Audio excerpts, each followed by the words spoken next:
Welcome everyone to the Judiciary Committee hearing. There's actually 3 agendas this morning. My name is Carl Rhodes. I'm chair of the committee. This Zoom meeting and YouTube live stream event will include the following agendas: the 925 decision-making agenda, the 926 decision-making agenda, and the 930 hearing agenda.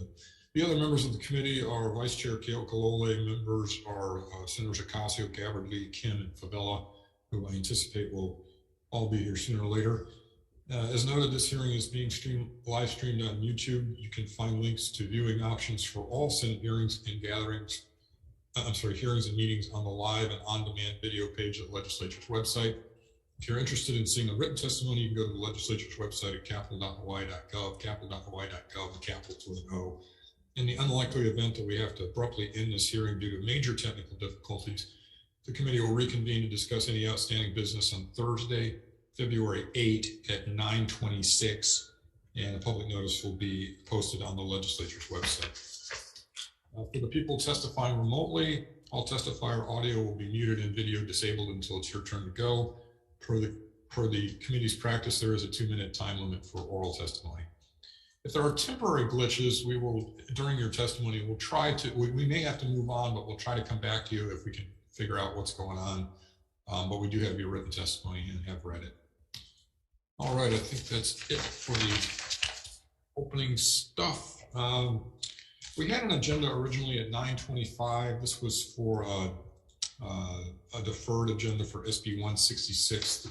SB 166 prohibits foreign nationals and foreign corporations from making independent expenditures in Hawaii races.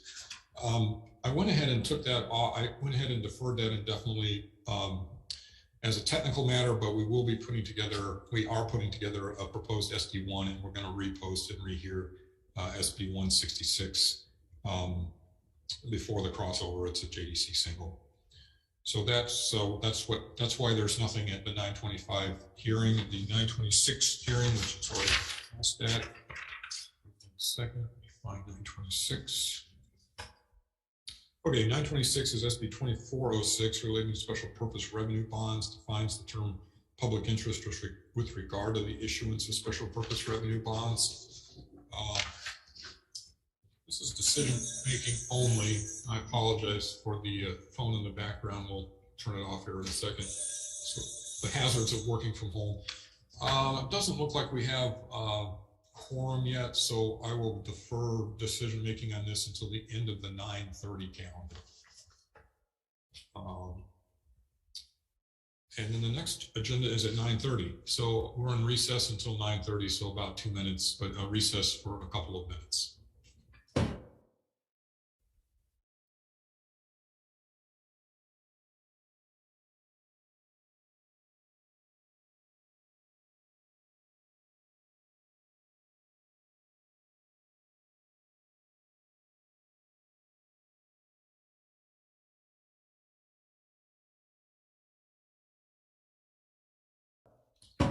Okay, welcome back to the Judiciary Committee hearing this Tuesday morning.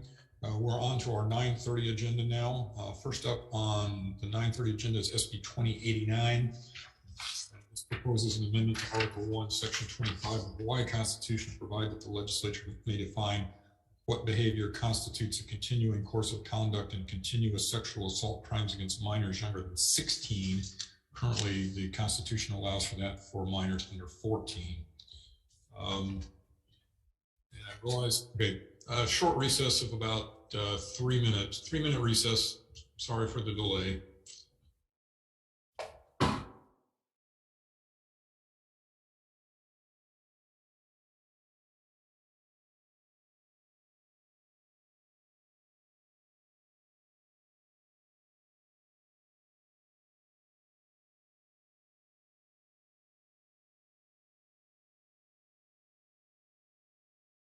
All right, now that I have my testifier list, we can continue on with SB 2089. First up for 2089 is the Attorney General, Hawai'i Shikata, or her designee. Good morning, Chair Rhodes and members of the committee. This is Deputy Attorney General Leanne McBride on behalf of the Department of the Attorney General. The department supports this bill and our points are contained in our written testimony. Our main points are that the amendments proposed in this bill are consistent with the age of consent to sexual conduct of minors, and that the amendments in this bill are needed to address the difficulty in prosecuting persons who repeatedly abuse a child, given the difficulty that children have in remembering the individual dates on which they were abused. I will stand by and am available for your questions. Thank you. Great, thank you. Next is Trisha Nakamatsu for the prosecuting attorney of City and County. Good morning, Chair, Vice Chair, members of the committee. Deputy Prosecutor Trisha Nakamatsu appearing on behalf of the Honolulu Prosecuting Attorney's Office. We are in strong support of the bill. It is part of our package, and thank you so much for hearing it. You have our written testimony before you with the background, the history, case law with why a condom is needed to make changes to continue a sexual assault of a minor. We apologize if our testimony requesting a last-minute amendment caused any confusion. In order to take another look at this, perhaps come up with more specific suggestions, we would respectfully ask for a few days, perhaps, or a week for deferred decision making, so we can get back to you on that. Available for questions, if any. Thank you. Thank you. Next is Dara Carlin in support. Brandon Nakasato, captain for the Honolulu Police Department, also in support. That's all the testimony we have on this measure. Members, questions? I have a question from Ms. Nakamatsu. Sure. So the new suggested language that you sent over yesterday or this morning, you still have questions about that too? Yes, Chair. Okay. Yes. All right, thank you. In that case, let me just be sure that any other, well, yeah, let's go ahead and move on. Unless there's other questions from other members, let's go ahead and move on. Okay, thank you. Thank you, Ms. Nakamatsu. Thanks, Chair. Next up is SB 2130.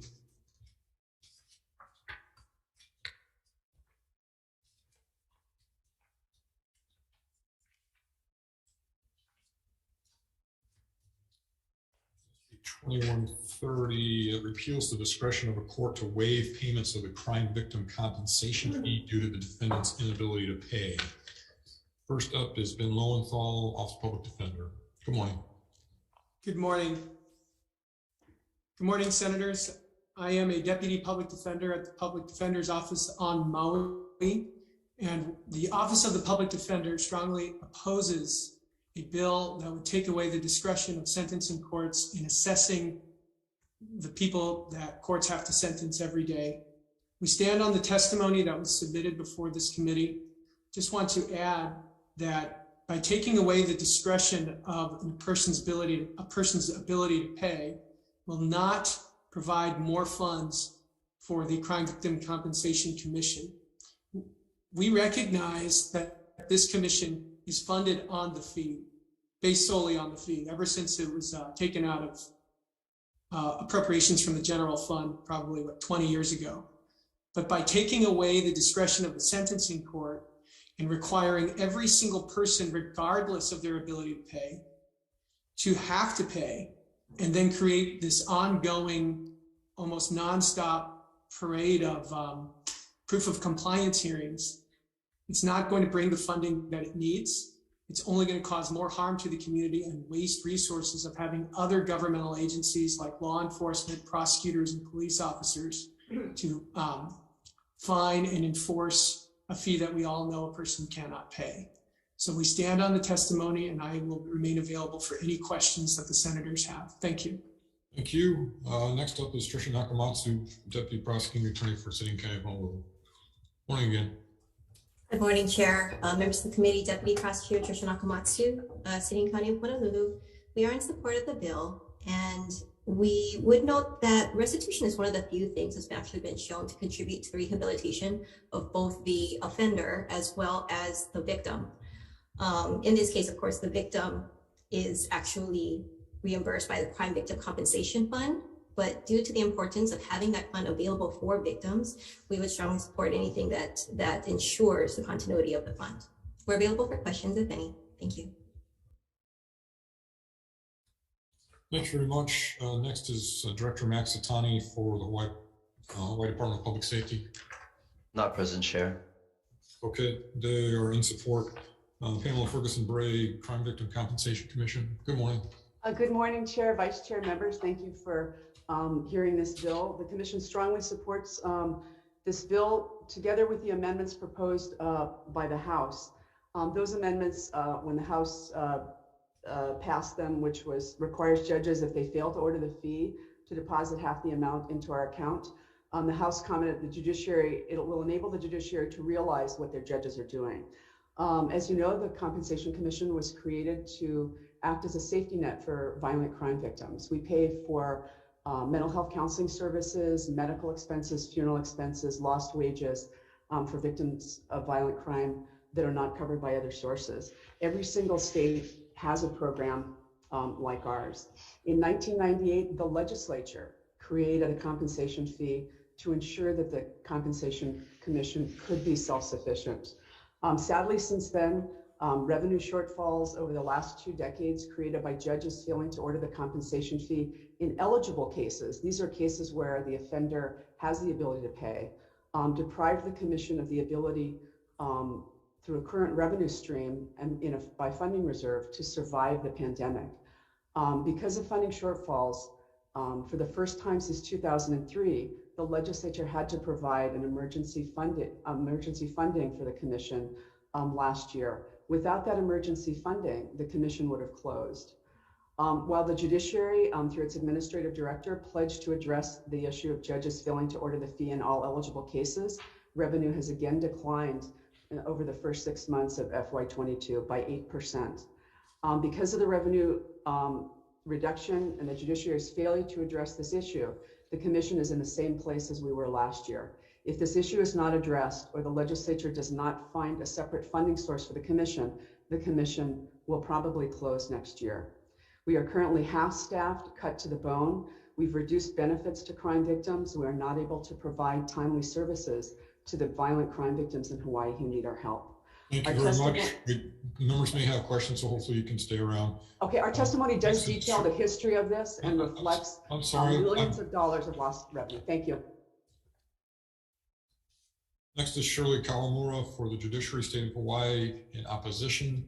Maui Prosecutor's Office in support. Teresa Paulette, Mothers Against Drunk Driving in support. Angelina Mercado for the Hawaii State Coalition Against Domestic Violence in support. Deanna Gauspel White for County of Kauai Victims and Witnesses Program, also in support. Okay, that's all the testimony we have on SB 2130. Members' questions? Let's see. Oh, Senator Casio, go ahead. I have a question for Ms. Ferguson. Thank you. So I very much understand the need for you folks to be funded and all of the supports that go around that. In reading the prosecutor, the public defender, and the judiciary's testimony in depth, so while I recognize it, how does this bill address, for example, a homeless person who has been convicted of a crime and needing to get that compensation, but they don't have it? And what can you kind of speak to that in the sense of the issues that are brought up from the public defender and the judiciary? So actually what we've seen, like I said, our issue has been the judiciary's failure to order the fee in eligible cases, and the struggle of the legislature to hold them accountable through resolutions, through changing the statute, has not resulted in the legislature's what our problems have been in all the surveys we've seen. If you look at our testimony, judges are waiving fees and ordering other fines and fees of lower statutory priority.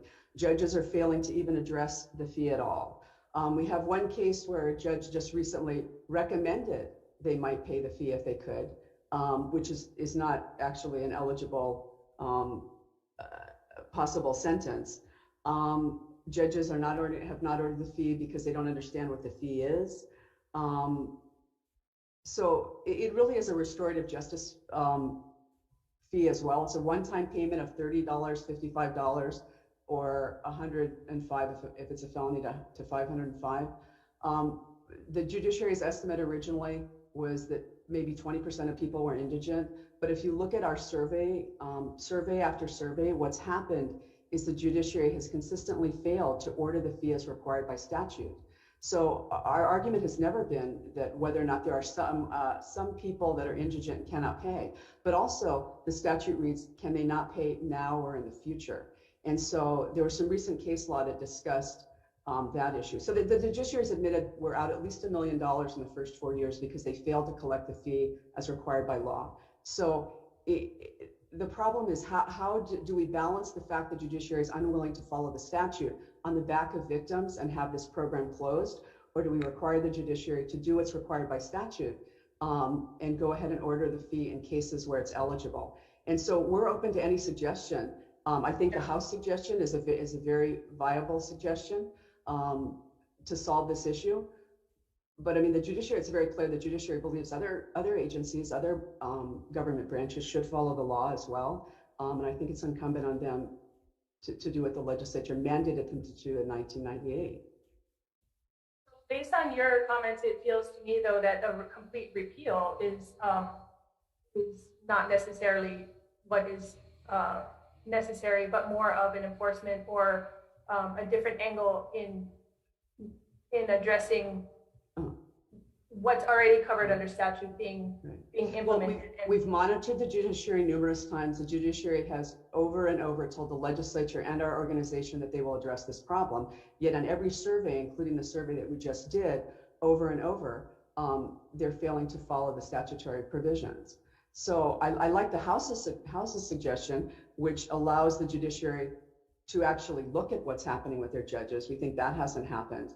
To address this issue. It's interesting that Hawai'i, in 100% of the cases we looked at, ordered the fee and created a payment plan so that the offenders could go ahead and pay through a payment plan. So they found in 100% of these family court cases over 2 months that offenders could pay. And we looked at the First Circuit Family Court, District Court, only in 24% of the cases did they find they could pay. So there's clearly no standards, even after these many decades of working on this issue and the promises to the legislature and our organization that it would be addressed. There's clearly no standards they have at all about how to assess the ability to pay.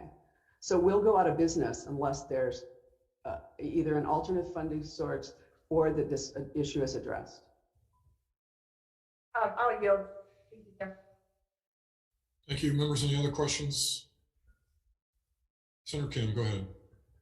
For the judiciary, is someone here from the judiciary? No, no one here from the judiciary. Okay.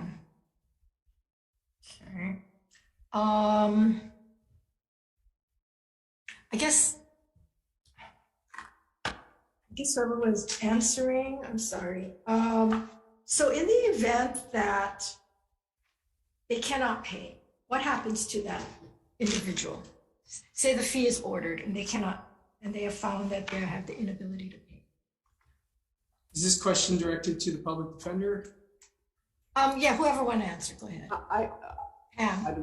Actually, there's a. Wait. Let Mr. Lowenthal, you go first, and then Pamela Ferguson, Bray, you go second. Go ahead, Mr. Lowenthal. Thank you for the question, Senator Mercado Kim.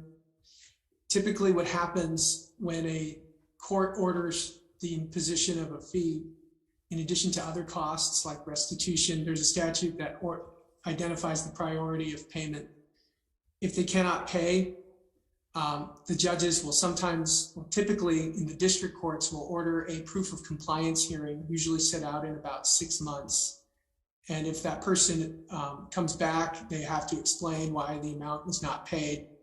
That's what creates a huge problem with a lot of our indigent clients, those who are destitute and in poverty, is that they cannot pay at the sentencing and is not likely to pay 6 months later. I know it's $30 for a petty misdemeanor, but it's per count. So we do have certain cases, although they are not the most sympathetic people in the community, I recognize that. But you will have cases where people are sentenced with several cases and several counts, and some totaling several $1,000s on top of restitution, on top of other fees. So it does add up. But to answer your question, what ends up happening is long periods of proof of compliance hearings. And it is so frequent that the district courts have entire calendars, entire afternoons of nothing but proof of compliance hearings where people come back and explain why they cannot pay. And if they cannot pay, then the judge will then give them another proof of compliance hearing in the future. And then it gets complicated when they don't show up or they miss their court date. A bench warrant is issued. And on Maui, the jurisdiction in which I practice, prosecutors will then bring another charge for failing to appear in court, which would then lead to a bench warrant. They're housed in the jail overnight. They're charged again, and then another fee is imposed because that conviction leads to another guilty plea. So can't the judge at that point, after the first compliance, say that, okay, you are indigent and therefore the fee is waived? Yes, as written. But this bill would take away the court's discretion from doing that, which is why the public defender opposes it. Okay, Pam? Thank you. Hey, Ms. Ferguson, Bray, go ahead. Yeah, actually, there's a provision, I think it's 706-644. Hawaii doesn't have any debtors' prisons, so people don't get revoked and go to prison. If you show that you don't have the ability to pay, I think it's called the non-contumacious provision. People aren't revoked and sent to prison for failure to pay. I would note restitution is mandatory, which is a similar type of expense. The legislature made that mandatory in 2006. The court is not able to look at the offender's ability to pay except as it relates to a payment plan under restitution because it's mandatory. So this is kind of the same, along the same vein. The court on Kauai has established a payment plan in all those cases that we just reviewed out of family court. Proof of compliance hearings are about ensuring that offenders meet their obligations, their court-ordered obligations. So yes, there are proof of compliance hearings to make sure that offenders meet all of their obligations, including the payment of fines and fees. So Pam, under this bill, should it pass, at what point, is there a point at which the judge can deem that person with inability to pay? Actually, that's why we like the House version, because I think what the House version does is it forces the judiciary after these 20 years to actually look at what judges are doing to establish criteria for ordering the fee. And it forces them to do that after all these different attempts by making them take the money out of their own pocket and give half of what the fee would be to the commission. And I'm pretty certain that there would be some standards and criteria as a result of that provision. Okay, thank you. Thank you. Members, any other questions? If not, I have a question for Ms. Nakamatsu.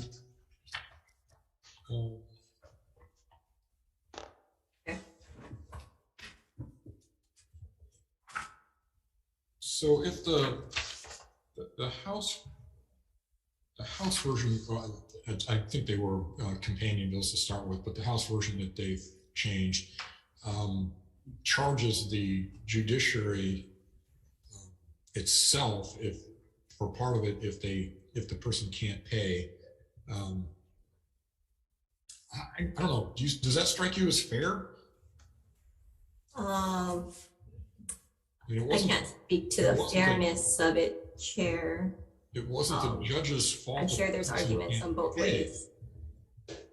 Okay, so But I think what I will say is that we definitely understand what Ms. Ferguson Bray is talking about with regards to judges often, at least in First Circuit, and I'm not practicing on Maui, obviously, but in First Circuit, it has been our experience that many judges will routinely waive the crime victim compensation fee if somebody just says, literally just says that they're not able to pay it, or if they say, I don't have a job right now, and that's it, end of conversation. All of these are waived, including fees. Let me ask a somewhat different question. So, I mean, in your experience on Oahu, on the First Circuit, are there some people who really can't pay? It seems like there's two separate questions. There's whether the judges are enforcing what they're supposed to do, and then there's a question of whether there are people who just really can't pay. Has your experience been that there is some percentage of people who just can't pay? I would imagine, and we would imagine there are some people who perhaps simply cannot pay, but now hearing for the first time about what's happening on Kauai, maybe that assumption would be wrong. All right. Thank you. Members, any other questions? If not, let's go ahead and move on to the next bill, which is on a similar topic. This is SB 2131. This exempts the Crime Victim Compensation Special Fund from transfers for central services expenses and from paying reimbursements for departmental administrative expenses. First up on 2131 is Director Otani for Department of Good morning. Hi, good morning. Good morning, Chair, Vice Chair, members of the committee. Max Otani, Department of Public Safety. Basically, we would support this measure and stand on our testimony, our written testimony. Thank you very much. Thank you. Next is Trisha Nakamatsu, Deputy Prosecuting Attorney for City and County of Honolulu. Morning again. Good morning again, Chair, and members of the committee. Deputy Prosecutor Trisha Nakamatsu, appearing on behalf of Honolulu Prosecuting Attorney, will stand on a written testimony in support. Available for questions, if any. Thank you very much. Next is Pamela Ferguson Bray for Crime Victim Compensation Commission.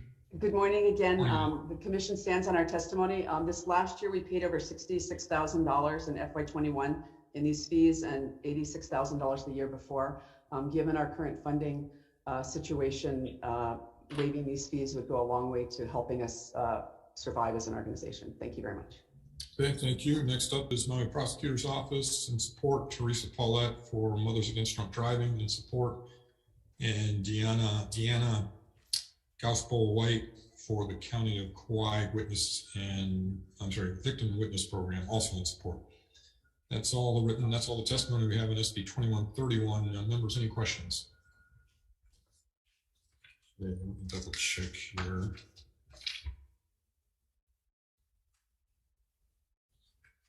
For Ms. Ferguson Bray, so this bill asks for a permanent exemption from the central service expenses, correct? Would a temporary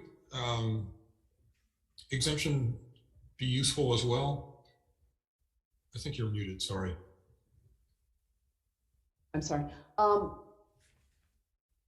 I think in terms of being able to plan for the future, especially given the problems with the compensation fee, having it permanent would be of greater benefit, because we still don't know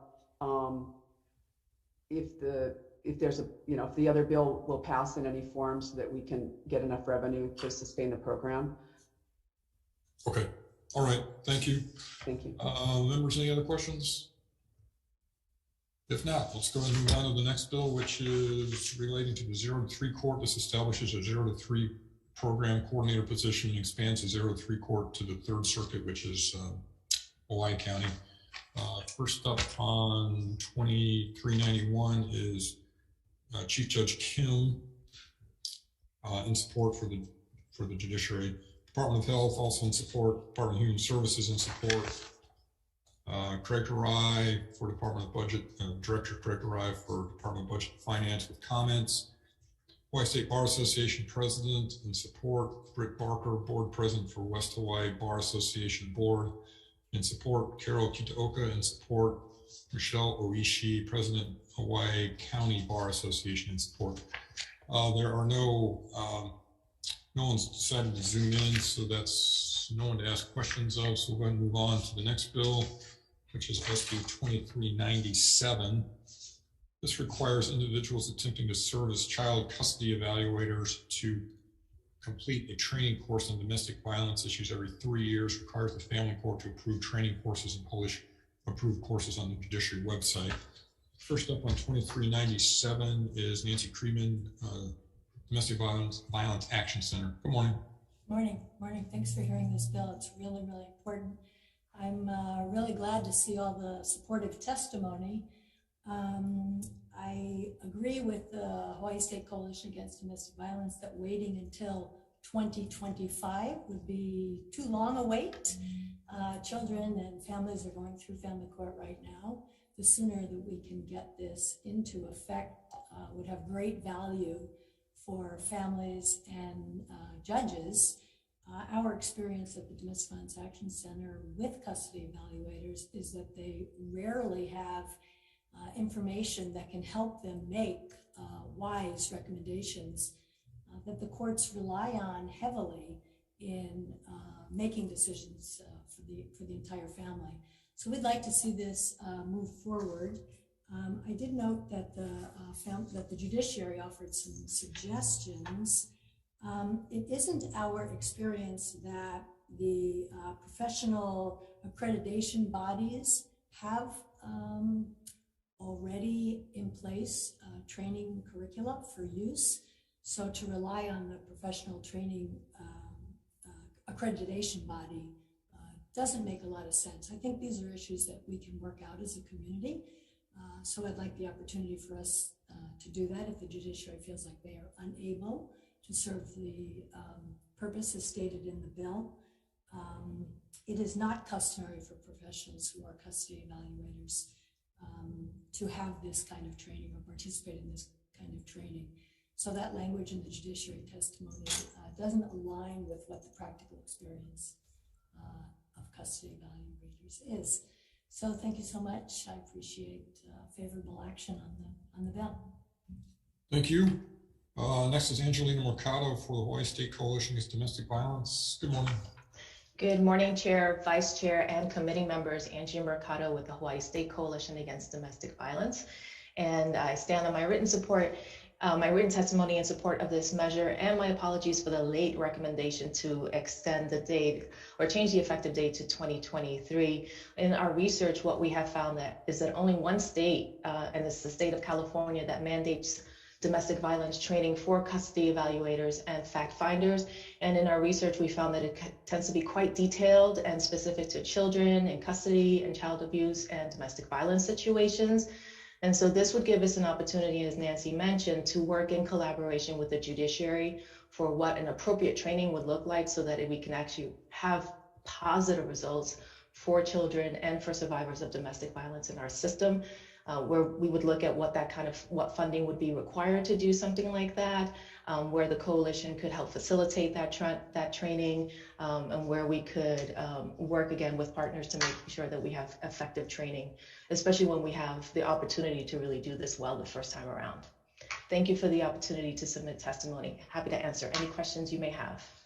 Great, thank you very much. Next we have Matthew Viola, Deputy Chief Judge for the judiciary, with comments, Ann Freed for AAUW of Hawaii in support, Debbie Shimizu, Hawaii State Democratic Women's Caucus in support, Nicole Wu for Hawaii Children's Action Network Speaks in support, Carrie Yurosevich for Early Childhood Action Strategy in support, Ryan Kusumoto for Parents and Children Together, Marilyn Yamamoto for Hawaii Family Advocacy Team, Dara Carlin in support, Rex Fujichaku in support.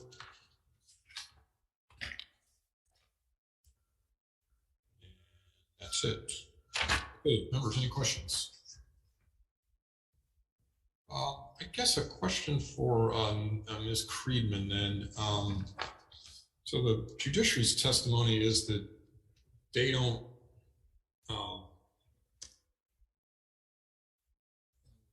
certify training courses either. They have a lot of internal training, but they don't certify or put the stamp of approval on training courses. So the question is, I mean, I don't know who's right. I mean, maybe you're both right. Maybe there just isn't anything like that, but what are your thoughts on that? I think there are some standard fundamentals of domestic violence curricula and agenda across the country. The Association of Family and Conciliation Courts does an extensive amount of work in the area. The National Council of Juvenile and Family Court Judges also does, as does the Center for Court Innovation.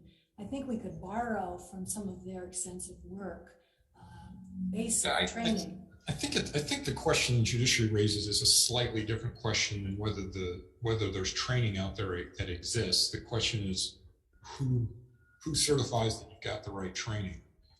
And I think that's why I'm I think that's why I'm mentioning these national organizations of great reputation, that we could go to them and ask them for some guidance. And as a community, the judiciary, the coalition, member programs, programs on the ground who are serving families, would be able to take some guidance from the national associations whose expertise is devoted to this and implement those trainings here. But that wouldn't necessarily be inconsistent with what the judiciary is saying, though, which is we don't want to be the one certifying it. We just, you know, if you got the requisite certification, great, we're all for it. Yeah, I think so. Okay, Ms. Mercado, do you have any thoughts on that same question? To your point on whether or not the judiciary certifies any training, you know, I don't. With respect to training for domestic violence advocates, for instance, we just don't have a certification process in the state for any of that.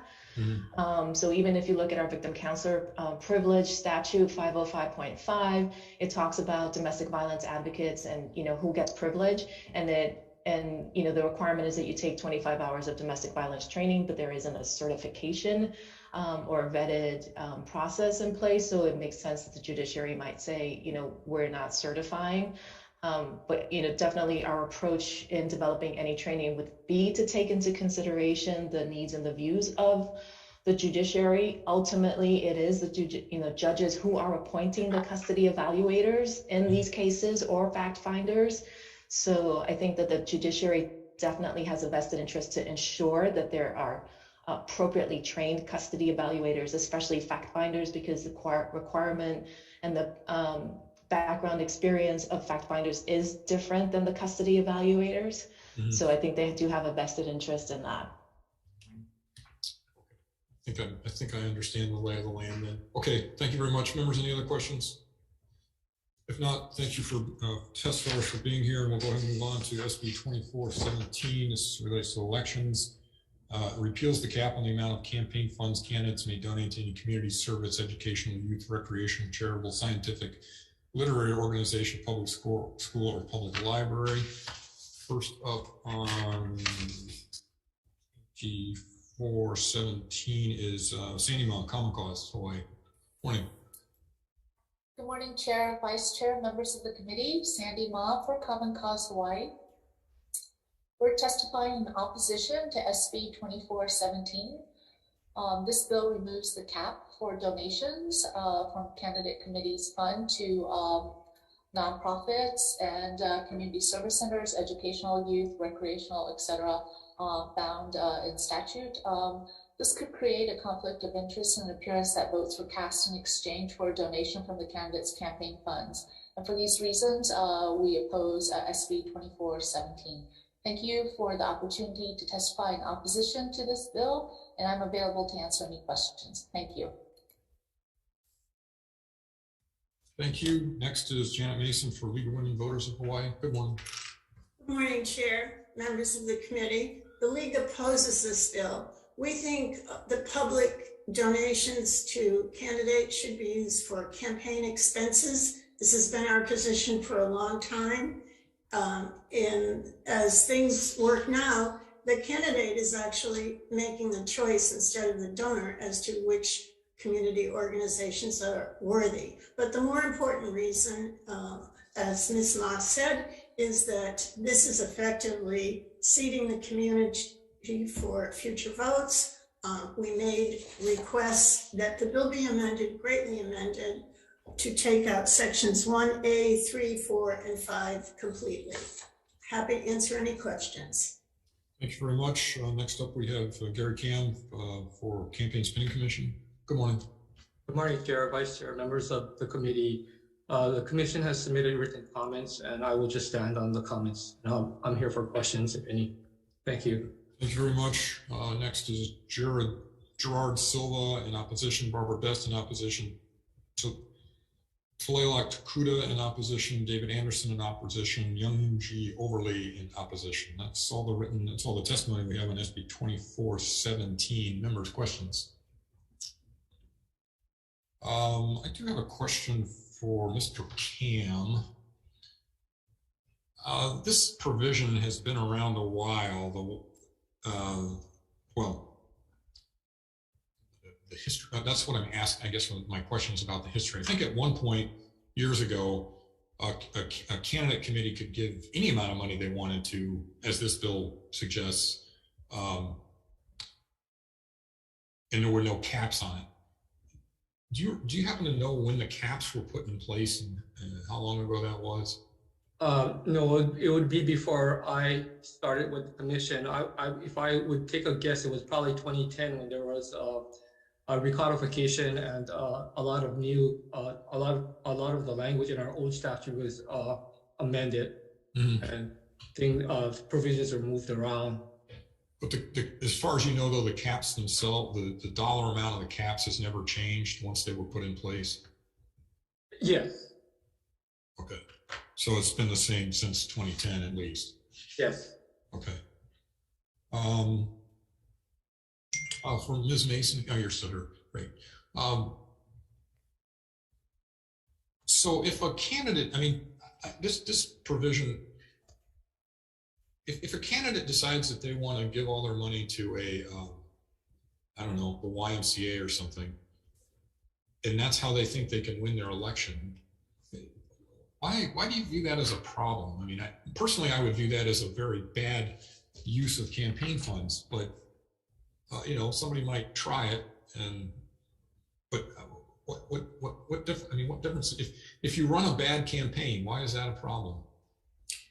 Well, we wouldn't consider the donation a campaign expense. And the campaign expenses are things like advertising, social media posts, operating in office, not redirecting the public donations to a community charity. Okay, but I mean, I mean, this is a hypothetical, and I hope it doesn't come true because this is the backbone of my campaigns, is mailing. So people get tired of getting mailings.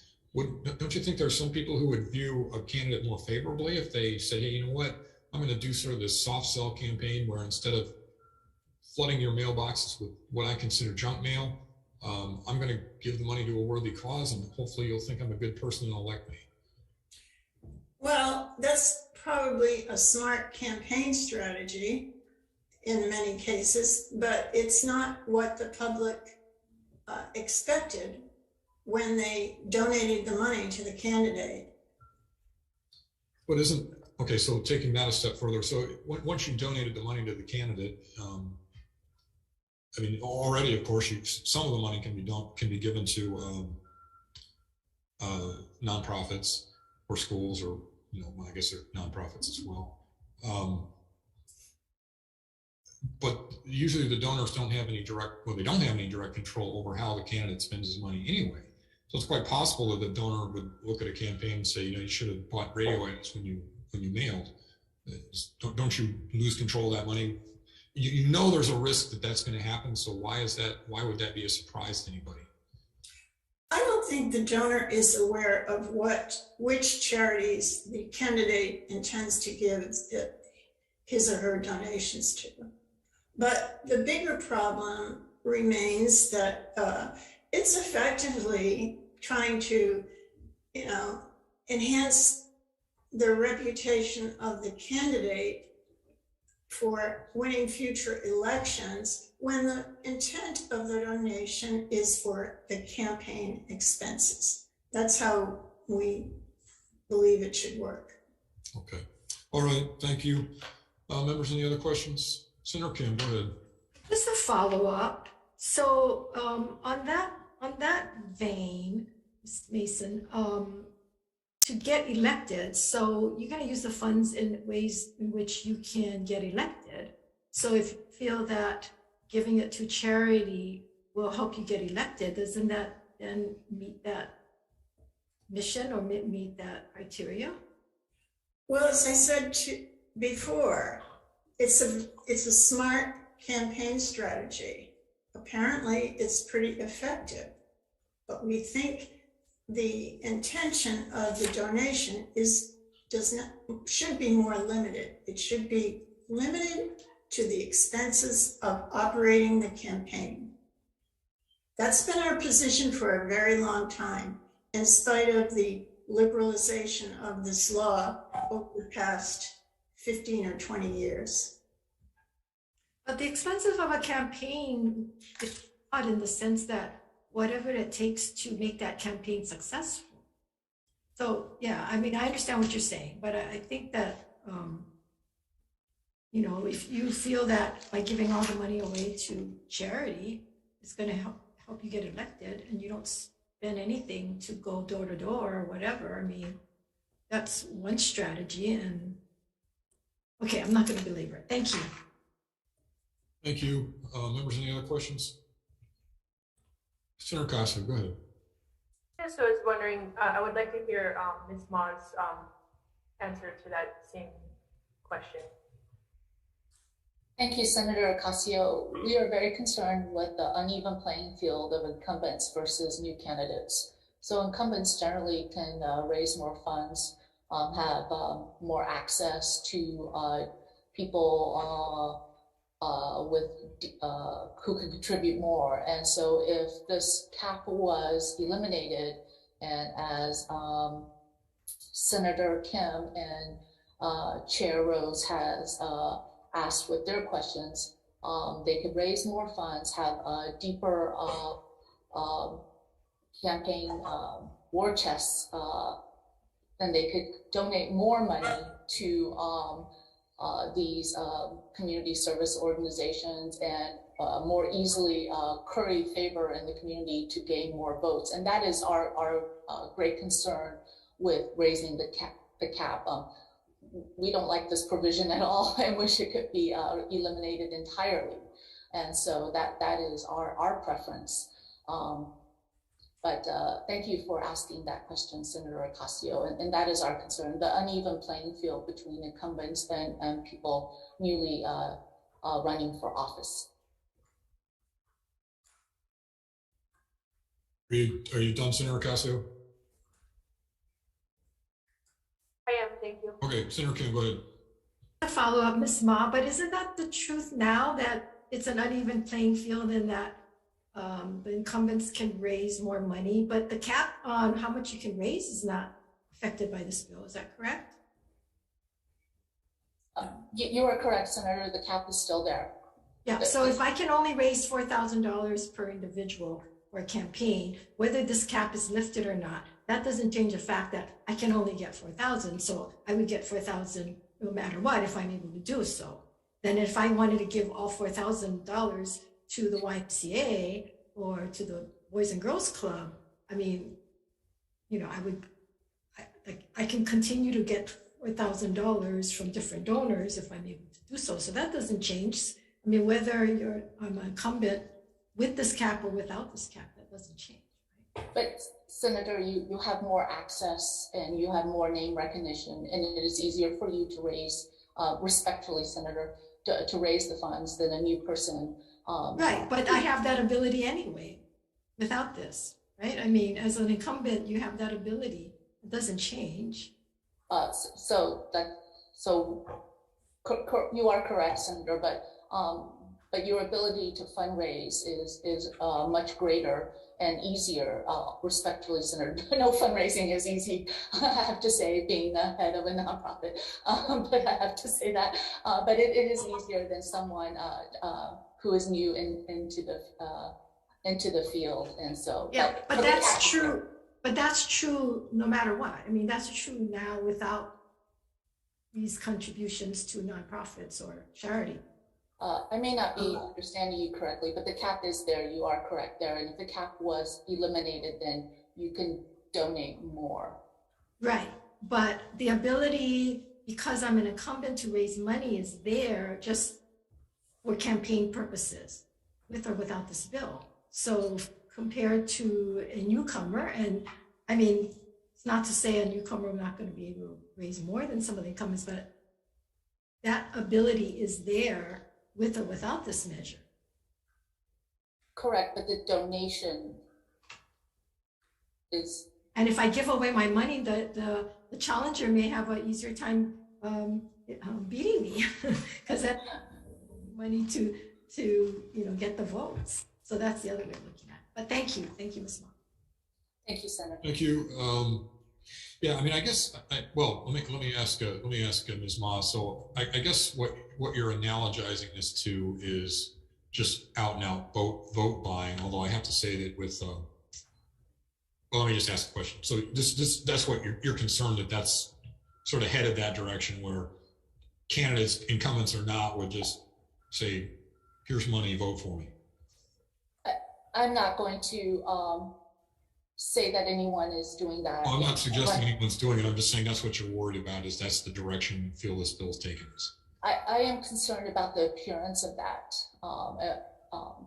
Clearly that I'm concerned about the appearance of that, you know, people can make the inference, and, you know, we want to be sure that, you know, that doesn't happen, that we don't want people slinging accusations around that, you know, someone, you know, has a really deep war chest and, you know, gave you know, donations here and there around the community and got put on boards of, you know, organizations here and there, and then, you know, send out mailers saying, oh, I'm, you know, on this organization, on that organization, and people love me all around town, and, you know, and it just. Okay, understood. Thank you. Members, any other questions? Chair. Senator Favela, go ahead. Yeah, let me go on the coin. I am an incumbent, but it's not that great and it's not that easy to raise money. And if I want to help out a school, a nonprofit in my district, it's not to elevate my ability to fundraise. Whichever way I do it, it's still a difficult task. It's the individual. And just because I'm an incumbent doesn't mean the money comes freely. Being the minority incumbent, it doesn't come that easy. So I don't understand. To me, when I see this bill, it disturbs me, because if my club or the clubs that represent my community or even outside the community, I want to give as much as I can, and I'm not going to jeopardize my my campaign, like how Chair Rhodes said on the mail-outs, because mail-outs is very expensive. But if I could give a few dollars, or I could give more than what I needed to give, I don't think we need a restriction on that, because it's still going to a charitable cause all the way around. It's going to help people. But to have this restriction with this cap going forward, I didn't even know it had a cap. But learning now that it does, I really don't see the benefit of having a cap as an incumbent, or maybe because I'm different, I don't know. But to have the cap, I don't see a big difference in the promotion of an incumbent or a challenger. Because if a challenger works hard, like I did before, with less than $10,000 in my campaign fund, and I did very well as a community person, then everybody have the same playing field. Is depending on how hard you want to work. Having a salary cap on this, what is cap for donation, because it's going to give the incumbent or somebody a hand up. What about the person that's challenging me? He's not an incumbent, he's not an elected official, but he gave $25,000 to the Boys and Girls Club.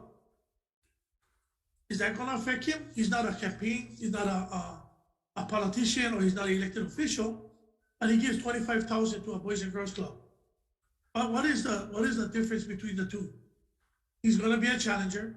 He put as much money as he can in the private sector to put in money to the organizations in his community, and then he pull papers to run for office. What is basically a playing field on that?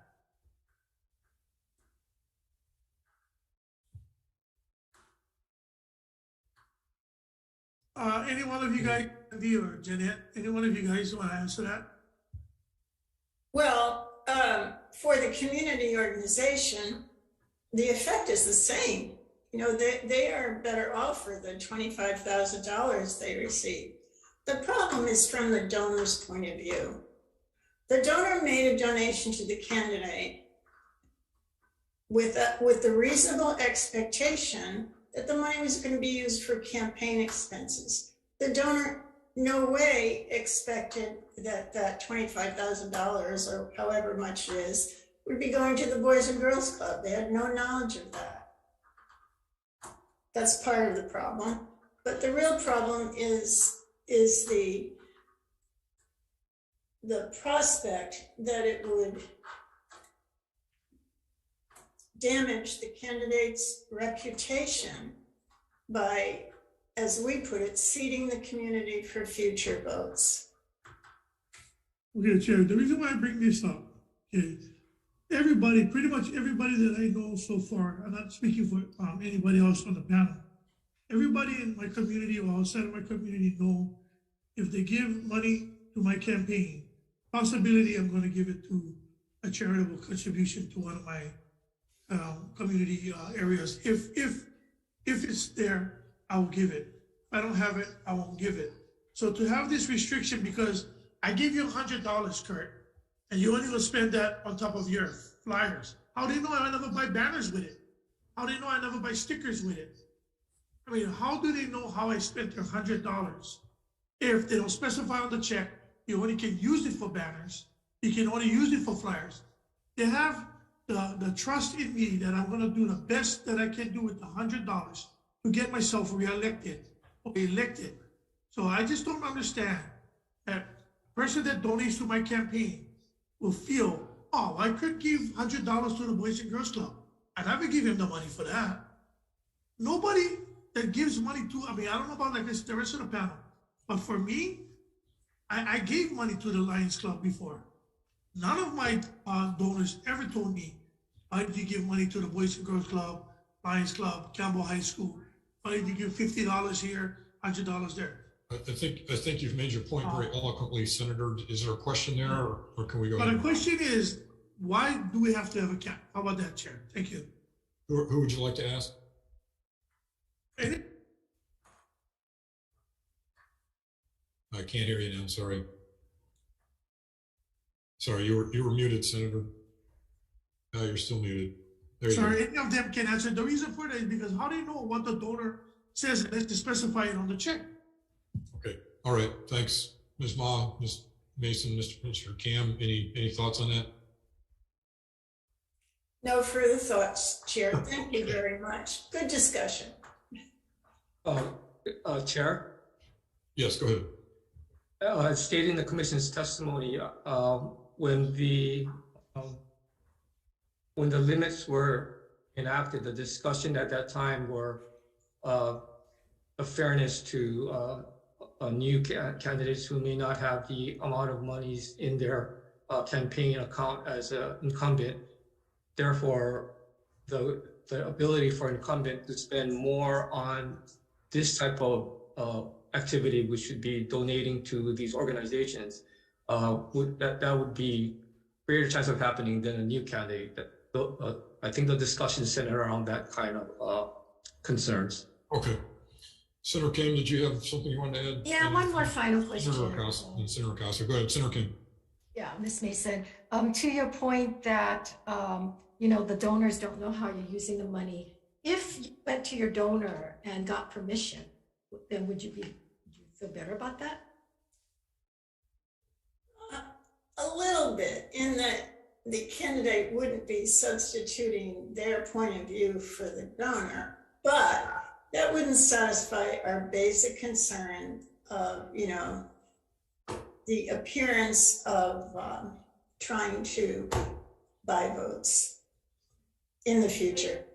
I used to have my donors, when they give me a donation, signed a form that says, we authorize you to use this contribution in whichever manner you feel fit to get elected or to give to charitable, when this issue was coming up. And then I was told that, you know, shouldn't be doing that. But I mean, that's, you know, that's an option if that's one of the concerns that the donors may not agree, because I don't know of any of my donors that would tell me that they didn't agree with the way I was utilizing the money. And I had everyone sign that letter back in that day that I did that. And I kept that on file in the event that somebody raised this and said, okay, your donors don't know what you're giving your money to. But I think that's sort of universal. But anyway, thank you. Thank you. Senator Casa, go ahead. So as a freshman legislator, this is a wonderful conversation, especially exploring campaign contributions in general. I think if I'm hearing correctly, that there's really underlying bigger impropriety or issues of seeming impropriety, the appearance of around money in politics. and what that means in terms of whether one's an incumbent. And, really it brings into bigger questions the unfairness of the amount folks can raise, or especially when it comes to incumbency, and that advantage that comes into. So it just seems like it has so much more to do with big money, especially when it comes to corporate donations, and again, the appearance of buying a vote and what that really means in terms of money in politics, and rather than civic leadership and equal representation, because it really does, once you have a whole difference in the amount of money that one has in a contribution, or as Ms. Moss said, the war chest, it really paints people at different advantages. And so if I'm hearing it correctly, that's really what this is, the deeper issues inside of this. Okay, thank you. Yeah. Any other questions or comments, members? Okay, if not, thank you, testifiers, for being here. We'll go ahead and move on to the last bill on the agenda, which is SB 2507. This proposes an amendment to the Constitution to require the state to produce enough housing to meet demand. Only one testifier in SB 2507, Brett Colbus, Honolulu County Republican Party, in opposition. No one to ask any questions up there, so that will conclude the hearing portion. Austin, if you don't mind, can you, so we're going to go into recess for a few minutes for decision making. Austin, if you don't mind taking us to the breakout room, so we're in recess.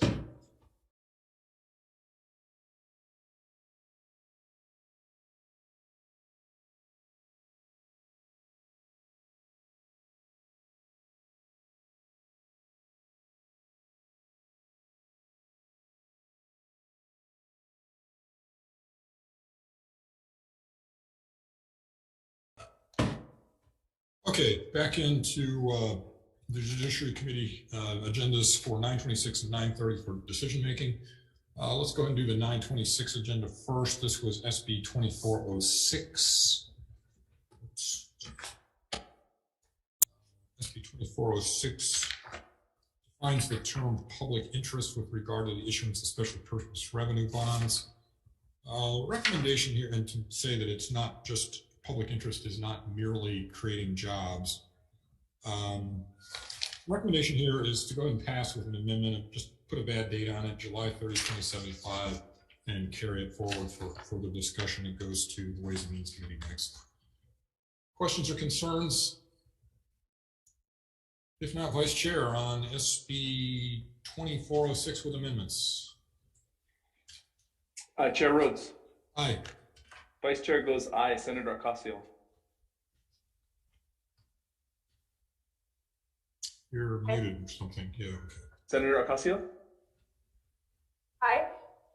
Senator Gabbard. Aye. Senator Kim. Aye.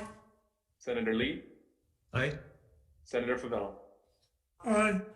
Chair recommendation adopted.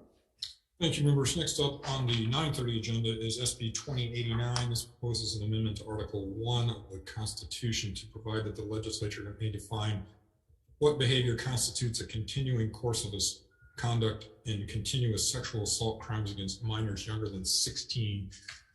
Per the Honolulu prosecutor's request, we'll go ahead and defer this bill for a week till Tuesday the 15th. Staff, do we already have a hearing that day already, correct? That's correct, Chair. 9:30? Yes, Chair. All right, let's go to 9:29 for this one. 9:29 a.m. Tuesday, February 15th.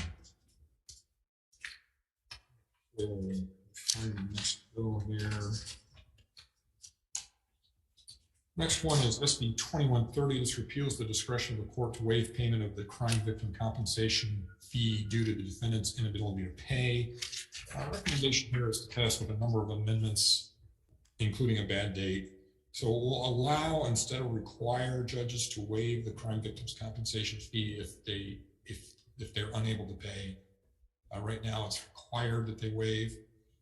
We'll amend the standard to determine whether you whether the judge can order that and can waive the fee. I'm sorry, amend the standard to whether they order the fee to to unable to pay or extremely unlikely to pay even part of the fee in the next 7 years.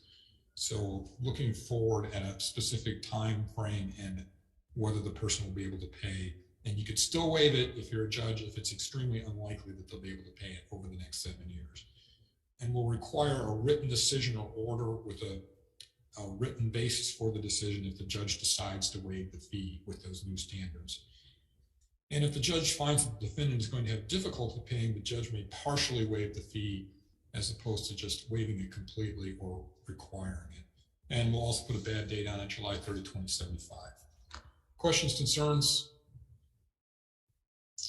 If not, Vice Chair for the vote. Members passing with amendments, noting the presence of all members of the committee, are there any reservations? Any no votes? So noted. Any no votes? Seeing none. I have reservations for Senators Ocasio and Favela. All other members vote aye. Chair, recommendation adopted. Thank you. Next up is SB 2131. This exempts the Crime Victim Compensation Special Fund from transfers for central services expenses and from paying reimbursements for departmental administrative expenses. Recommendation here is the Crime Victim Compensation Special Fund is in trouble right at the moment, at least partly because of COVID. So what I'm going to recommend is that we put we waive the fee for 3 fiscal years starting this coming July 1st, so starting July 1st, 2022 for 3 years, fiscal years from there. We'll put a bad date on it, July 30, 2075 in their text as well. Questions or concerns? If not, Senator Keough.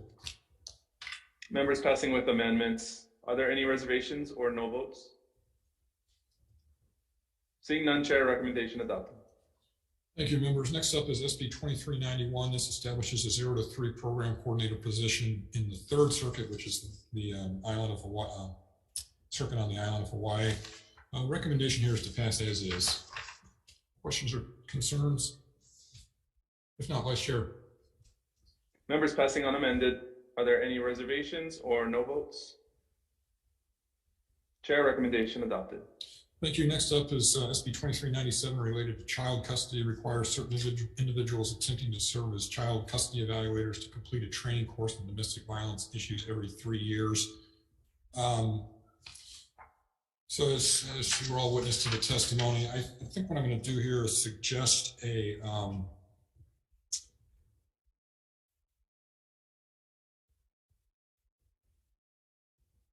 I think I'm going to say, well, let's go with we'll accept the judiciary's amendments to make the training, so the training will be approved by a professional accredited body or anti-domestic violence organization, not the judiciary itself.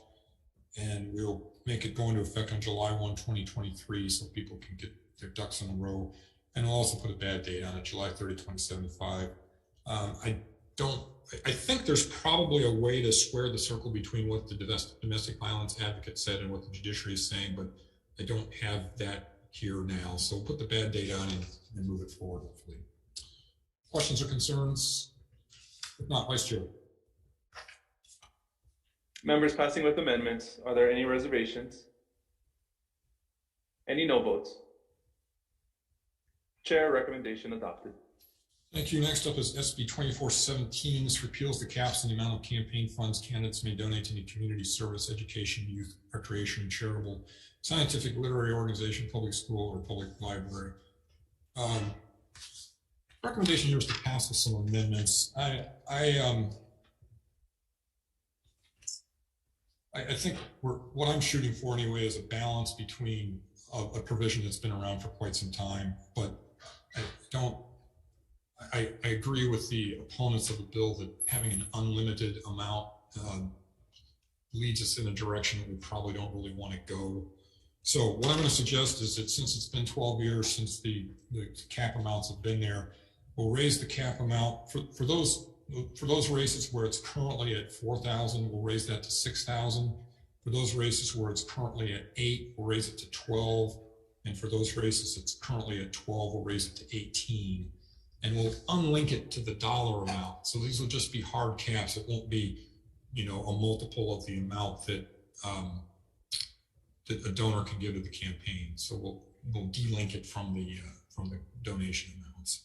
I don't think we're likely to raise the donation amounts anytime soon, but I'd prefer that they be separate. And we named the word text. And that's it. Questions or concerns?